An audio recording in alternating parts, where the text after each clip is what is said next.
My girlfriend texted me at 11:15 on a Wednesday night saying she'd been in a head-on collision on the Hutt Valley Motorway and was being treated at Wellington Hospital. She said it was my fault because I wouldn't commit, that she'd been crying behind the wheel. I drove like a lunatic to the emergency department. The hospital had no record of her. I trucked her phone to a boutique lodge in Martinborough with another man. When I showed up the next afternoon with a bottle of wine and her parents, she walked in holding his hand. Original post. I'm UN, 32, and I work as a structural engineer in Wellington. Got that text on a Wednesday night while I was on the couch watching highlights from the rugby. My girlfriend Phoebe, 29, sent me 17 messages in the space of about 4 minutes. I've crashed the car. I'm at Wellington Hospital. I can't stop shaking. This is because of you. You keep stalling on the ring. 3.5 years UN and you still won't commit. I've been so distressed I couldn't focus on the road. This is on you. My whole body went cold. We'd had the conversation about marriage a few times, yeah. She wanted a proposal by Christmas. I told her I wanted to wait until I'd passed my chartered assessment, probably another 8 months. Seemed reasonable to me. Normal couple disagreement. But a car accident because I was apparently too slow to propose. That ripped through me. Threw on a hoodie and drove to the hospital. Ran into the emergency department at 11:30, still in my track pants, asked for Phoebe Sinclair. The nurse checked the system. Checked again. Called someone on the phone. Sir, we don't have anyone by that name admitted tonight. No car accident presentations matching that description either. I described her. 29, blonde, about 5'7". They were kind but there was nothing. I called her. Straight to voicemail. Texted her best mate Tara. No response. Sat in the hospital car park staring at my phone like an idiot. Then I remembered we shared locations. She'd set it up about a year ago, said it made her feel safe when she drove home late from work. Opened Find My on my phone. Her little dot was sitting 80 kilometers away in Martinborough. At a place called Adarengi Lodge. At 11:45 on a Wednesday night while she was supposedly in a hospital bed with broken glass in her hair. Sat there for maybe 15 minutes. Then a few things clicked into place. Her colleague Toby had mentioned taking leave this week.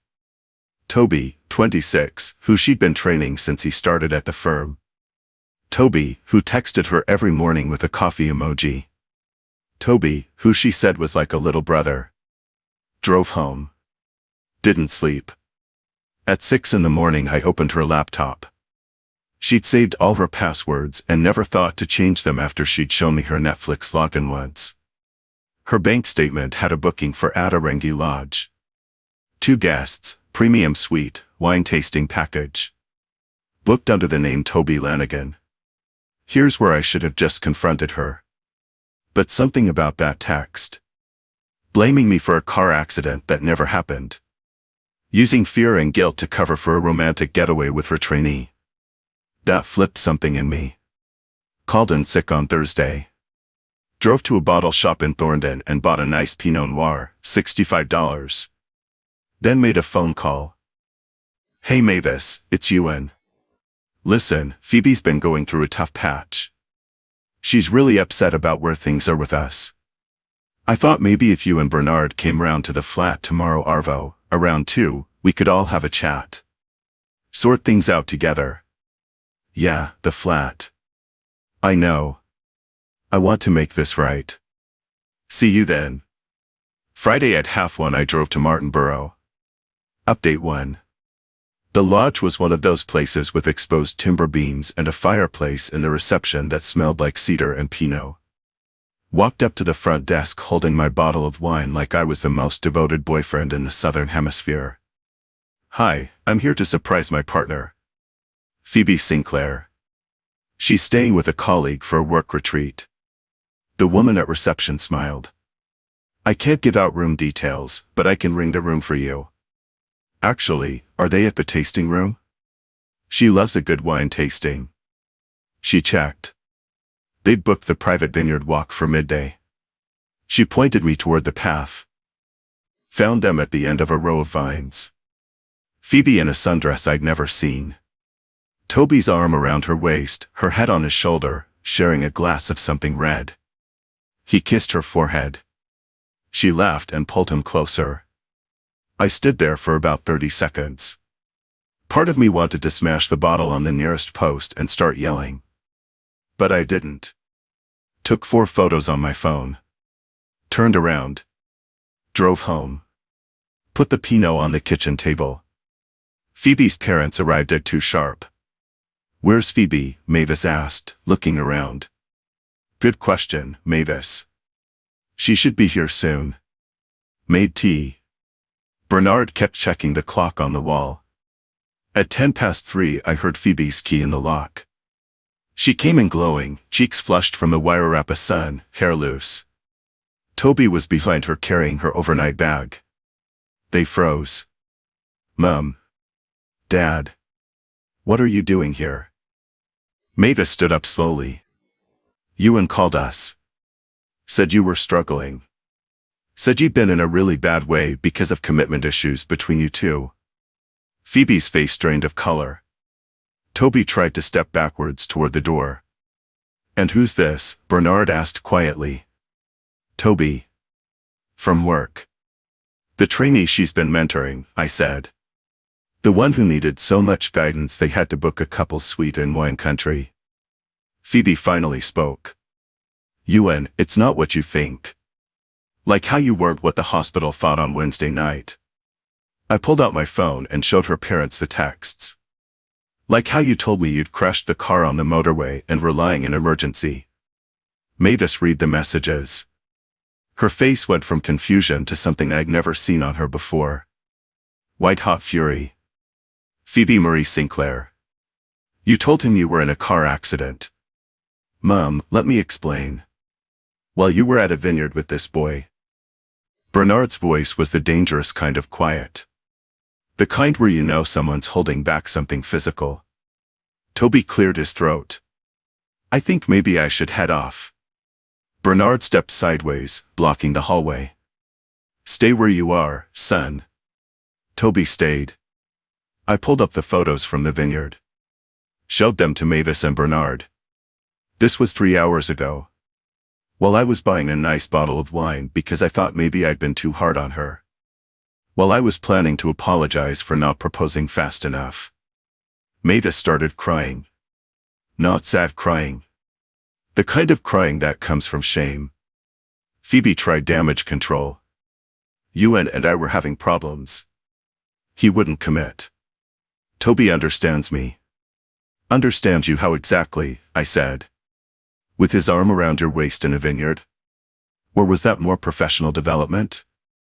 You were never going to propose, she yelled. 3.5 years, Ewan. Toby actually sees a future with me. Toby went pale. Hang on, Phoebes. We talked about this being casual. You said you just needed space from him. What? I mean, you said it was just fun.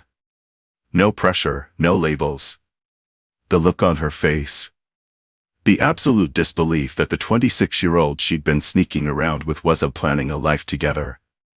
I went to the fridge and got myself a beer. This was better than anything on telly. Pack your things, Bernard said. You're coming to Candala tonight. Dad, I'm 29 years old. Pack your things. She looked at me. Tears starting. Ewan, please. We can work this out. We could have worked it out on Wednesday night. Instead you chose to fake a car accident and lie to my face while you were on a wine-tasting weekend with your trainee. Get your stuff. Update 2. While Phoebe cried her way through packing, Mavis cornered Toby in the lounge. How long has this been going on? Toby swallowed. About 10 weeks. 10 weeks. Bernard looked like he was about to put the younger man through the wall. The 63-year-old retired builder versus the 26-year-old who did CrossFit. I genuinely wasn't sure who'd win. She told me they were basically done, Toby said. She said he was emotionally absent. I laughed. Couldn't help it. Emotionally absent. I literally went to her cousin's kid's ballet recital last month. I set a calendar reminder every fortnight for date night because she asked me to. Phoebe came out dragging a suitcase, mascara smeared everywhere. Where am I supposed to go? Home, Mavis said firmly. While you figure out what is wrong with you. Mom, you're taking his side? You lied about a car accident. You used an emergency to manipulate him. You cheated on him in our faces. What side is there to take? Then Phoebe did what she always did when she was cornered. Went nuclear. Fine. You want the truth? Ewan is boring. He plans everything. He color codes his budget spreadsheets. He wants to wait for the perfect moment for every single thing. Toby is exciting. He makes me feel alive. Toby was edging toward the door. Yeah, so I'm actually going to head off now. You're not going anywhere, Phoebe grabbed his sleeve. Tell them. Tell them how you said I deserved better. How you said we'd go to Bali. Toby looked trapped. I mean, people say stuff. In the moment. It was just talk. You said you were falling for me. That was, like, contextual. I took a long sip of my beer. Bernard finally spoke. Toby, leave. If I see you near my daughter again, you and I will have a conversation you won't enjoy. Toby practically sprinted to his car. Didn't even grab his jacket. Phoebe turned on me. This is what you wanted. To humiliate me. No. I wanted a girlfriend who didn't fake car accidents to guilt-trip me while she was off with another bloke. She picked up a mug from the bench and threw it at the wall. It shattered against the tiles. That's coming out of the bond, I said.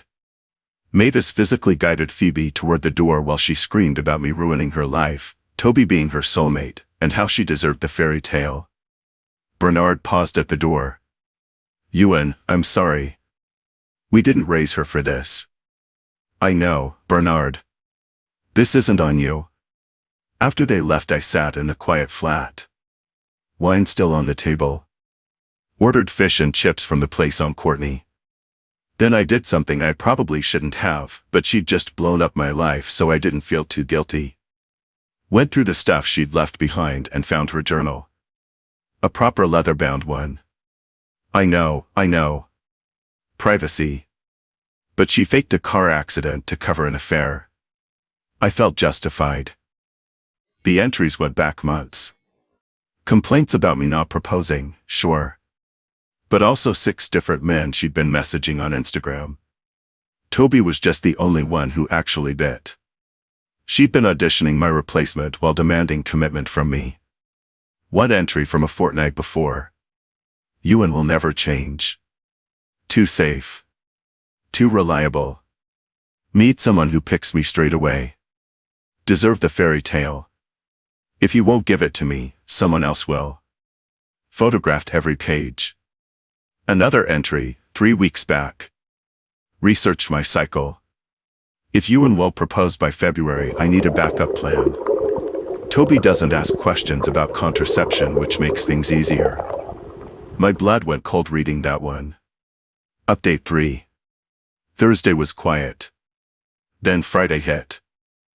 Woke up to 50-something Instagram notifications. Phoebe had posted a series of stories. When you give 3.5 years to a man who refuses to commit. #wasted years. Mental health matters, but some people only care about themselves. Healing journey starts now. And my personal favorite, a photo of her wrist with a plaster on it, captioned some wounds you can't see. The plaster was covering absolutely nothing. I knew because I watched her stick it on through our Ring doorbell camera. She'd come to the flat at 5 in the morning to stage the photo on our old doorstep. By lunchtime I had messages from 12 different people. Half saying I was cruel for humiliating her. The other half sending me screenshots of Toby's Instagram where he'd posted a selfie at a bar in Queenstown with some girl, Captioned Fresh Start Energy. But the real circus started when Mavis called. Ewan, I'm sorry to bother you. Phoebe is telling people you have intimate photos of her and you're threatening to share them. What? Mavis, I have never taken anything like that. I would never. I know, love. I know. But she's told half of Wellington. Called my mate Spencer, who's a lawyer. Could I go after her for defamation? You could, but honestly just document everything. She's doing a brilliant job of destroying her own credibility. So I did something petty. Posted one Instagram story. Just the screenshot of her car accident text next to the GPS location showing Martinborough. Simple caption. Wednesday 11:15 p.m. versus Wednesday GPS hospitals don't have vineyards. Phoebe lost it. Called me from Mavis's phone since I'd blocked her. Take it down right now. No. I'll go to the police. I'll say you're stalking me. Go ahead. I'll show them your journal where you wrote about trying to get pregnant without my knowledge or Toby's. Silence. Yeah. Found that one on page 31. You read my journal. You left it behind in my flat. That's abandoned property. She started crying. Not sad crying this time. Angry crying. You've destroyed everything. Toby won't answer my calls. My friends think I'm unhinged. Even my parents are embarrassed by me. That sounds like a you problem, Phoebe. I hate you. You were supposed to chase me. You were supposed to fight for me and prove how much you loved me. There it was. The actual truth underneath everything. You wanted me to chase you while you were in bed with Toby. You were supposed to realize what you were losing. I did realize. A manipulative liar. And I'm fine with that loss. She hung up. Monday I got a call from HR at my engineering firm. Phoebe had rung them claiming I was creating a hostile environment for her at work. She doesn't work there. Never has.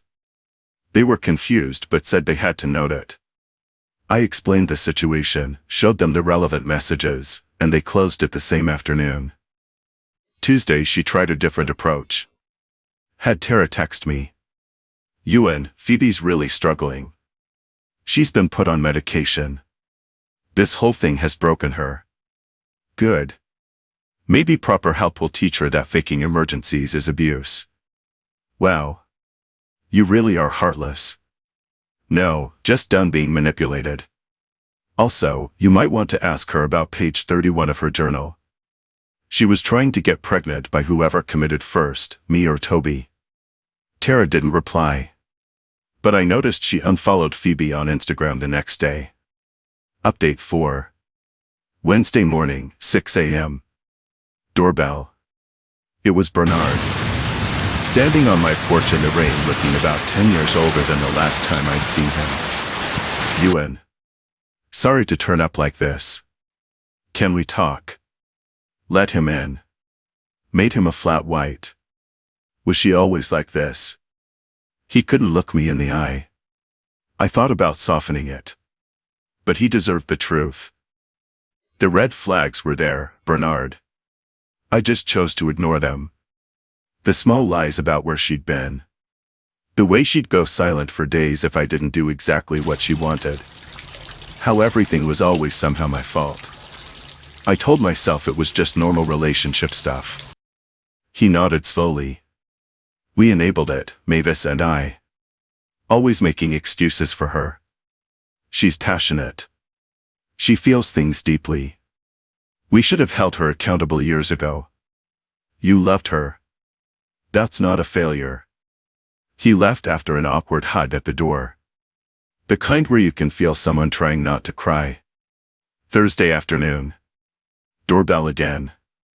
This time it was Toby. With a split lip. Mate. We need to talk. Against my better judgment, I let him in. Nice lip. Phoebe or Bernard? Her dad came to my gym. Bernard threw hands. Absolute legend. Look, Ewan, I'm sorry about all of this. But I need to tell you something. Phoebe called me drunk last night. She's planning something. She said she's going to make sure you lose the flat. Something about tenant rights and having proof she lived there. She mentioned she still has a key. I changed the locks the day she left. She said she copied the new one 3 weeks ago when you were asleep. She went and got a copycat and put yours back before you woke up. 3 weeks ago. She'd been unusually affectionate one evening. Asked if she could borrow my keys the next morning to grab pastries from the bakery on Lambton while I slept in.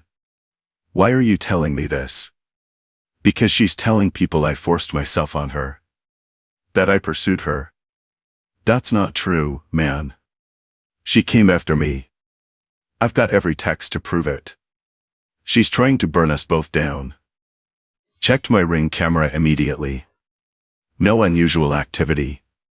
But I called a locksmith that afternoon and had an electronic keypad installed. No physical key to copy. Friday morning. Email from my landlord Hamish. Actually wait, let me call him by his first name. Murray. No. Let me just say my landlord. Actually, I got an email from my property manager. Ewan, I've received a concerning complaint about an unauthorized long-term occupant and possible lease violations at your address. We need to discuss. I rang him straight away. What's going on? Your ex-partner contacted us. Says she's been living at the property for over 2 years, has established tenancy, and you've illegally removed her belongings. She's never been on the lease. She moved in 14 months ago. She left voluntarily last week. She's provided bank statements showing regular payments to you. I pulled up my bank app. She'd been sending me $40 a month via bank transfer with the reference flat contribution. Meanwhile, I'd been transferring her $350 a month labeled spending. She was building a paper trail with $40 transfers while I was subsidizing her entire lifestyle. I sent through everything. Lease agreement, my sole bank records for rent, her parents' contact to confirm she'd moved home, text showing she left voluntarily. Then I found something worse. She'd been redirecting mail to my address. Credit card statements, a parking fine, even a bloody Countdown 1 card replacement. All addressed to her at my flat. She was constructing evidence of residency. Called Spencer again. It's getting worse, mate. He reviewed everything. His verdict. She's attempting tenancy fraud, but she's sloppy about it. Keep documenting. If she tries to enter the flat, call the police immediately. Saturday, 11 at night. Motion alert from the Ring camera. Phoebe. Was some bloke I didn't recognize. He had a drill. Called 111 immediately. Someone's trying to break into my property. Watched on my phone as they worked on the door. The electronic lock held. Police arrived in 6 minutes. The bloke bolted down the street. Phoebe stood there trying to look casual. Officers. I live here. I've been locked out. The officer looked at her. Ma'am, the occupant called us. He says you don't live here. He's my partner. We've had an argument. I came outside. Ex-girlfriend. She moved out 10 days ago. She has no legal right to this address. Showed the officers the texts about the fake car accident, the lease in my name only, the statement from her parents confirming she lived with them. They arrested her for attempted burglary. Update 5. The finale. Phoebe spent Saturday night in a cell. Mavis rang me Sunday morning, barely holding it together. Ewan, I'm so sorry. We had no idea she'd take it this far. Are you all right? I'm fine, Mavis. How is she? We're sorting bail now. Bernard hasn't spoken to her since the arrest. We're getting her proper help. Real help this time. But the entitlement wasn't done. Tuesday, I got served. Phoebe was suing me. Illegal eviction. Emotional distress. Defamation. Destruction of personal property. Apparently I'd thrown away her yoga mat, which was still in the hallway cupboard. Loss of income from missed work due to trauma. The amount: $65,000. Spencer looked at the paperwork and actually laughed. This is going nowhere. Her solicitor must be having a quiet month. Court date was set for 4 weeks out. I wasn't anxious anymore. Just exhausted. Those 4 weeks were chaos. Phoebe went scorched earth online. Daily posts about surviving narcissistic abuse. Started a blog called Gaslit in Wellington, One Woman's Truth. Made TikToks about toxic men where she'd described things like he color codes his budget and he wants to wait for the right moment for everything as if they were red flags. The comments weren't going how she'd planned. People were calling her out. Didn't you fake a car accident though? You literally broke into his flat. Why were you in Martinborough with your trainee? She'd delete and block, but screenshots spread. Toby even commented once. This is fiction. She pursued me while living with him. I have the messages. She deleted the entire video. Court day came. I showed up in my good suit with Spencer and a folder of evidence about 4 centimeters thick. Phoebe showed up in a wrist brace. A wrist brace. Her lawyer opened with claims I'd physically removed her belongings from the flat and caused psychological harm requiring ongoing treatment. The judge asked for physical evidence of removal. My client's testimony, Your Honor. Evidence, counselor. They had none. I presented the text messages showing she left voluntarily. Sworn statements from both her parents confirming she'd moved home. The fake car accident texts. Ring camera footage of the attempted break-in. Her journal entries about the pregnancy plan. Toby's written statement confirming she'd pursued him. Bank records proving she'd never paid rent. The police report from her arrest. The judge stopped proceedings after about 45 minutes. Miss Sinclair, did you fabricate an emergency to deceive Mr. Galbraith? I was emotionally distressed. Yes or no? Yes. But did you attempt to break into Mr. Galbraith's property after you had voluntarily vacated? I still had things there. Did you attempt to break in? Yes or no? Yes. Case dismissed. Miss Sinclair, you should consider yourself fortunate that Mr. Galbraith has not filed a counterclaim. I would strongly advise you to cease all contact permanently. Spencer leaned over to me. We're filing the counterclaim Monday. Legal fees, damages, the lot. Phoebe's solicitor whispered to her urgently. She stood up. Your Honor, what about my emotional suffering? The judge looked at her over his reading glasses. You mean the suffering that resulted from the consequences of your own choices? Counsel, please manage your client. Outside the courthouse, Phoebe had her final eruption. Full volume in the car park. You've destroyed my life. I gave you 3.5 years. You gave Toby 10 weeks of those while we were still together. I deserved better. I deserved someone who'd fight for me. You got someone who fought against your lies. That's exactly what you deserved. Her parents practically carried her to their car. Mavis looked at me through the window and mouthed sorry as they pulled away. That was 2 months ago. We filed the counterclaim.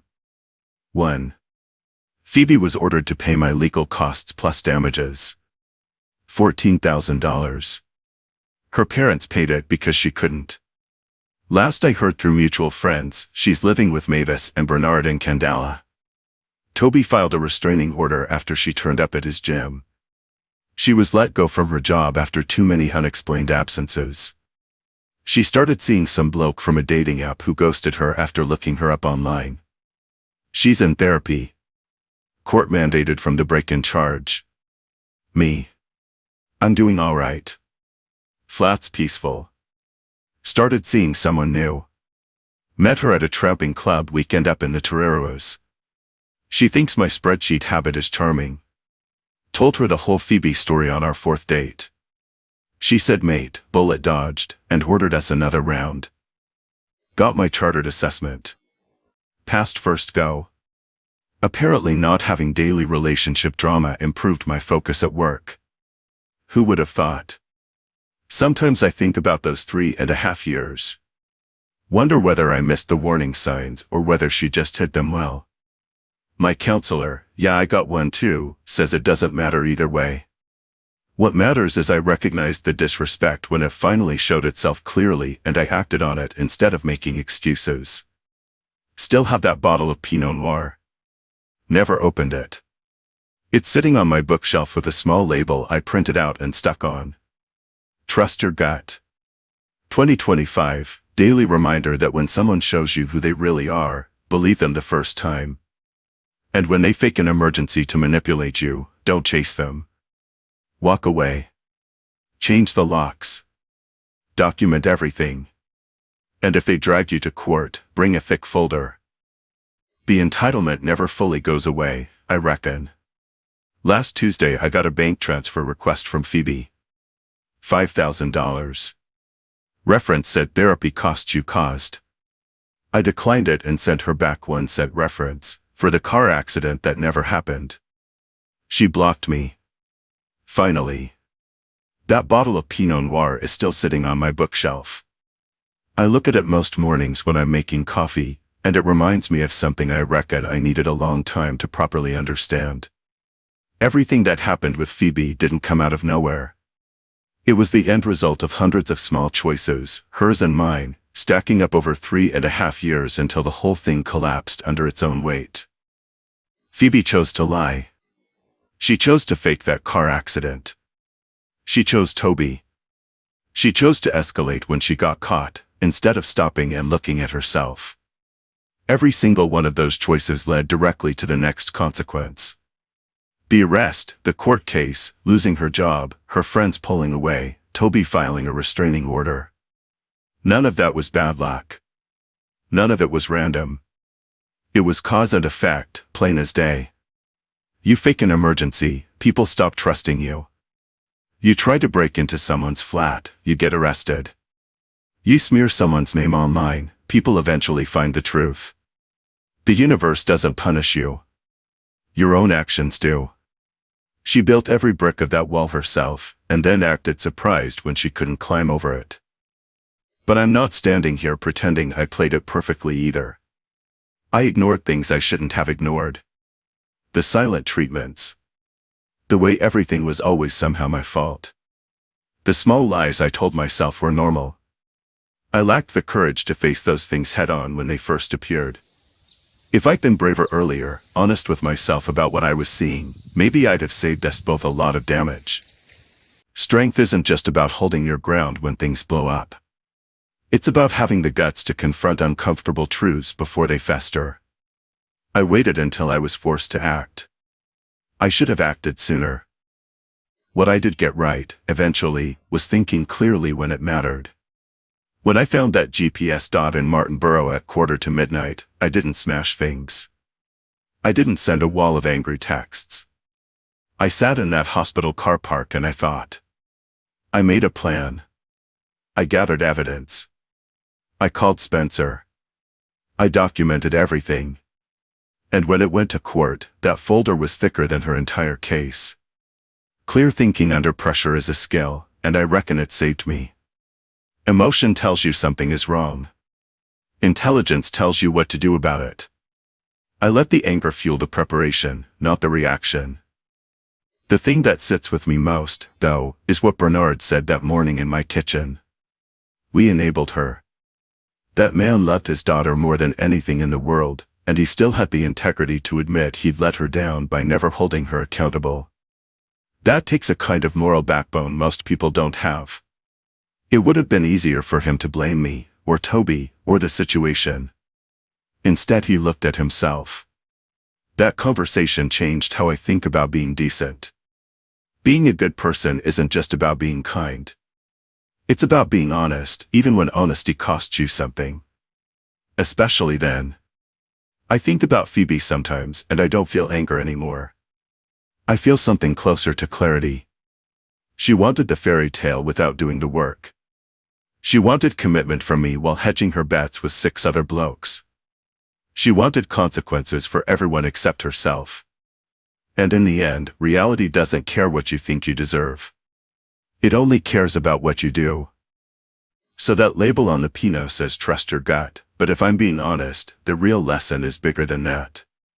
Be decent, even when no one's watching. Think clearly, especially when everything's on fire. And find the strength to face hard truths early, before they turn into hard situations. Those 3 things would have changed Phoebe's story entirely. They certainly changed mine.